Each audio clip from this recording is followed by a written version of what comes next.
देखिए, bar association Ghaziabad का जो चुनाव है वो 10 जनवरी 2022 को ख़त्म हो गया था। वो चुनाव 10 जनवरी 2023 से पहले हो जाना चाहिए था, लेकिन पिछले कई वर्षों से गाजियाबाद की बार में 250, 300, 400 जैसा भी मौका लगता था, फर्जी वकील बना के, फर्जी कार्ड इशू करके, फर्जी रजिस्ट्रेशन नंबर जारी करके, फर्जी सीओपी नंबर जारी करके ये चुनाव होते रहे हैं। इस बार भी एक व्यक्ति विशेष वकील को अध्यक्ष बनाने की साजिश रची जा रही थी। यह चुनाव पिछले 10 वर्षों से अध्यक्ष 20 वर्ष और सेक्रेटरी 10 वर्ष के जो क्वालिफाइड थे वो होता चला आ रहा है।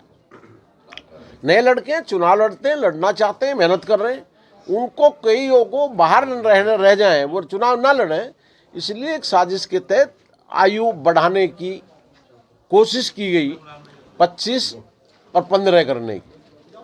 उसमें विरोध हुआ। बार काउंसिल ऑफ यूपी ने कहा नहीं, जो 10 साल से आपके चुनाव हो रहे हैं उसी तरीके से कीजिए। जो लोग 93 साल के थे उनको आगे करके कि ये एल्डर कमेटी के चेयरमैन है, सीनियर मोस्ट मेंबर रहे, इसलिए ये रहेंगे। जो 10 साल, जो 6 साल पहले या 4 साल पहले, 5-6 साल पहले इस्तीफा दे चुके थे, लेकिन चूंकि एक साजिश के तहत गाजियाबाद के वकीलों को रोका जा रहा था, जब वो साजिश कामयाब नहीं हुई तो bar council of Uttar India में 2 रिवीजन दाखिल किए गए जो जाने वाले अध्यक्ष और सेक्रेटरी हैं। और बार काउंसिल ऑफ इंडिया ने जनरल बॉडी की मीटिंग भी कॉल की। कानूनी रूप से बार काउंसिल ऑफ इंडिया का गाजियाबाद के बार के चुनाव में या उत्तर प्रदेश के किसी भी बार के चुनाव में हस्तक्षेप करने का कानूनी रूप से कोई अधिकार नहीं है।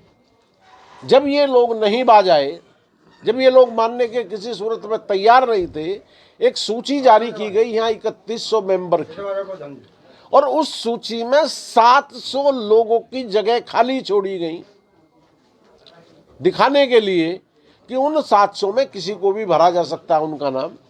जब ऐतराज हुआ तब इलाहाबाद हाई कोर्ट में एक पिटीशन दाखिल किया गया और 14 तारीख को इलाहाबाद हाई कोर्ट का ये जजमेंट आया कि निश्चित रूप से जो 90-93 साल के वकील को यहाँ एल्डर कमेटी का चेयरमैन बनाने की कोशिश की जा रही थी वो नहीं रहेंगे।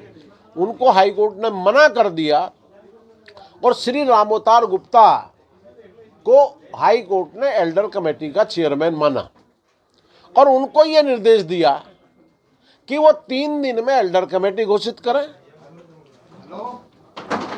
और 3-4 हफ्ते में वो गाजियाबाद की बार का चुनाव कराएं। और जो पहले अध्यक्ष और सेक्रेटरी थे उनको उन्होंने एक्स मान लिया कि उनका कोई मतलब नहीं है, उनका कार्यकाल खत्म हो चुका है। ओमवीर सिंह रावल जो वरिष्ठ उपाध्यक्ष हैं वो एल्डर कमेटी के काम में सहयोग करेंगे कार्यकारी अध्यक्ष होने के नाते। वो ऑर्डर की कॉपी आप लोगों को दी गई है। अब इसमें मेन चीज ये है कि केवल कानून के तरीके से जो यहाँ वकालत करते हैं वो ही मेंबर होंगे। अब तक क्या बार टैक्स में 11 बार हैं, 200 लोग मेंबर हैं। यहाँ मोदी नगर में 3 बार हैं, 50 लोग वहाँ के मेंबर यहाँ बना रखे हैं फर्जी तरीके से। लोनी में बार हैं 2, वहाँ के 20 लोगों को यहाँ मेंबर बना रखा है। तहसील में बार है, उनके लोगों को यहाँ मेंबर बना रखा है। तो ये कहा बार का इलाहाबाद हाई कोर्ट ने कि नहीं, जो यहाँ वकालत करेंगे और किसी दूसरी बार के मेंबर नहीं होंगे, केवल वही वकालत करेंगे। इसलिए हाई कोर्ट का जजमेंट चूंकि 14 को हुआ था, कल 16 को अपलोड हुआ है, आज उसकी प्रमाणित प्रतिलिपि श्री रामोतार गुप्ता को जी को दी गई है। इसलिए आप लोगों को बुलाया गया, सभी वकीलों को, ताकि हाई कोर्ट ने क्या आदेश किया है उसकी सबको जानकारी हो। अब इसका रास्ता खुल गया? बिल्कुल रास्ता खुल नहीं गया, सरपट दौड़ने का रास्ता। कब तक संभावना है? सरपट तो अब आज से रामोतार जी 3 दिन में एल्डर कमेटी तय करेंगे और 4 हफ्ते में चुनाव कराएंगे। अब रामोतार जी को भी चुनाव रोकने का या बार एसोसिएशन किसी को कोई पावर नहीं बची है, क्योंकि ये माननीय उच्च न्यायालय की बेंच का आदेश है। क्या बाबूजी इस कमेटी में वो पिछली कमेटी के भी लोग अभी शामिल हैं? नहीं, जो पिछली कमेटी थी उसके कुछ लोग बाहर रहेंगे, कुछ अंदर रहेंगे। जो एक साजिश थी 93 साल के आदमी को, जो 4 साल से यहाँ वकालत करने भी नहीं आ रहे थे कोरोना की वजह से, जिन पे चला भी नहीं जाता, उनको एक साजिश है कि हम तो चेयरमैन रहेंगे उसके एल्डर कमेटी। क्यों रहेंगे भाई आप? गाजियाबाद की ताजा तरीन खबरों के लिए हमें सब्सक्राइब करें और हमारे बेल आइकन को प्रेस करना ना भूलें।